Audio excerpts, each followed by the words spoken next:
Hola, buenas tardes. Este es un pequeño video caserito rápido que estoy armando para explicar algunas cuestiones de cómo trabajar lo que es el aula de diseño, ¿sí?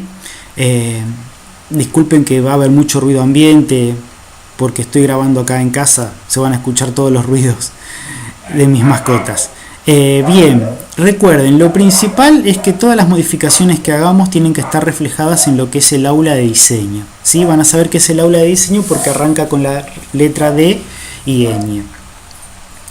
Dentro de la clase vamos a tener diferentes recursos y lo que cambió a partir de este año es que las clases, que antiguamente se acuerdan hasta el año pasado lo manejábamos con documentos PDF o Word en algunos casos, ahora va a estar en formato como una página HTML dentro de cada clase. Dentro de la clase van a tener la clase propiamente dicha en formato HTML, ¿sí?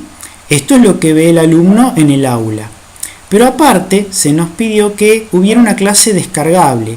Esta clase, que es la que los usuarios pueden descargar, es la que va a estar en el documento Drive compartido. Todos los cursos van a tener una clase que va a estar en subida a Drive, ¿sí? Que es la clase que ustedes deberían editar si quieren que haya una modificación. Esa clase ustedes la modifican, ¿sí? Y me avisan de esa modificación y yo la subo en formato HTML, o a esta clase que está en HTML le agrego esas modificaciones. Todos tenemos una carpeta compartida, pero la forma más fácil de, digamos, ustedes no saben en qué carpeta está o tienen miedo de confundirse, es entrar a la clase propiamente dicha. Entonces ustedes hacen clic, como haría clic el alumno. Yo voy a hacer clic con el botón derecho, abrir en una nueva pestaña y ya les abre la clase.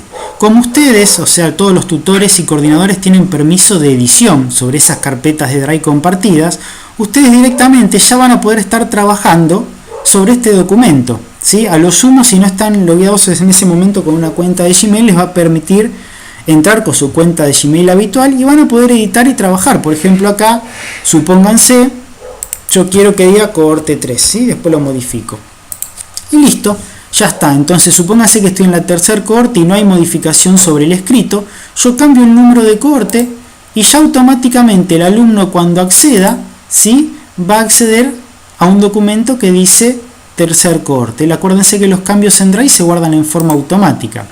Esto nos da la ventaja de independizar la edición de cada una de las cohortes y de volver a subir el trabajo. Cuando yo tenía un PDF o un Word, tenía que estar subiendo esa clase modificada.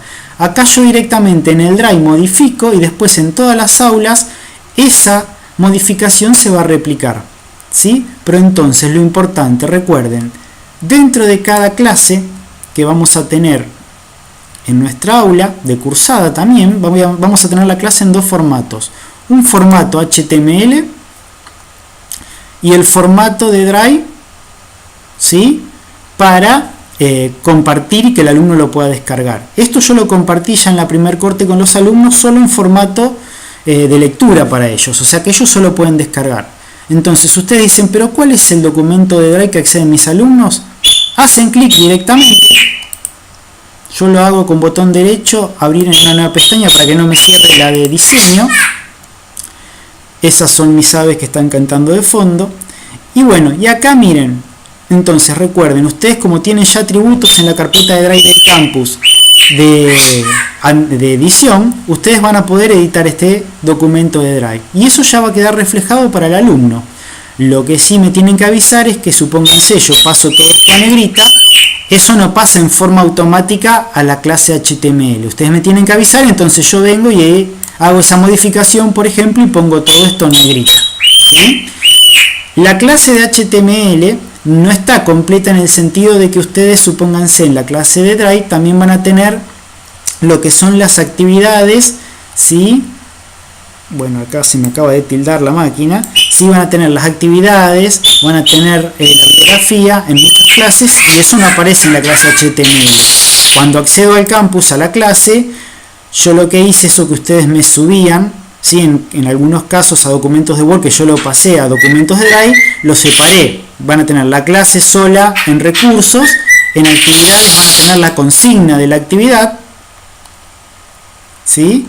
Y en muchos casos también lo que hice fue subir también como HTML la bibliografía. En el caso de que era un solo documento, lo dejamos como un PDF. Pero bueno, la dinámica de trabajo sería esa. Entonces yo tengo la clase, ¿sí?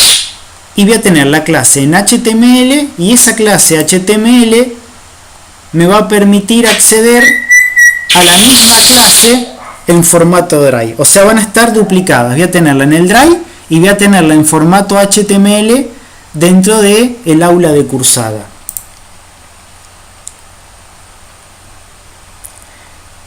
Entonces, si hacen un cambio en la clase HTML, ¿sí? Perdón, en la clase de Drive, me tienen que avisar para que yo replique ese cambio en la clase HTML. Esa sería nuestra dinámica de trabajo con respecto a la clase. El resto de las modificaciones que hagan las realizan, ¿sí?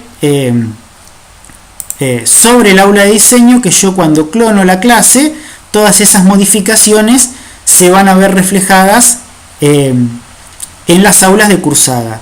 ¿Qué deberían ustedes después personalizar en las aulas de cursada que no lo podemos hacer en el aula de diseño? Por ejemplo, el tema de los foros, ¿sí? O en alguno de los cursos, no recuerdo cuál, usaban padlets diferentes para cada una de las aulas de cursada. En ese caso, lamentablemente, la vinculación al Padlet lo tenemos que hacer una vez que esté clonada el aula sobre el aula de cursada real. Pero bueno, cualquier duda, igual los coordinadores tienen mi teléfono y pueden mandarme un mensajito de WhatsApp para despejar esas dudas que tengan.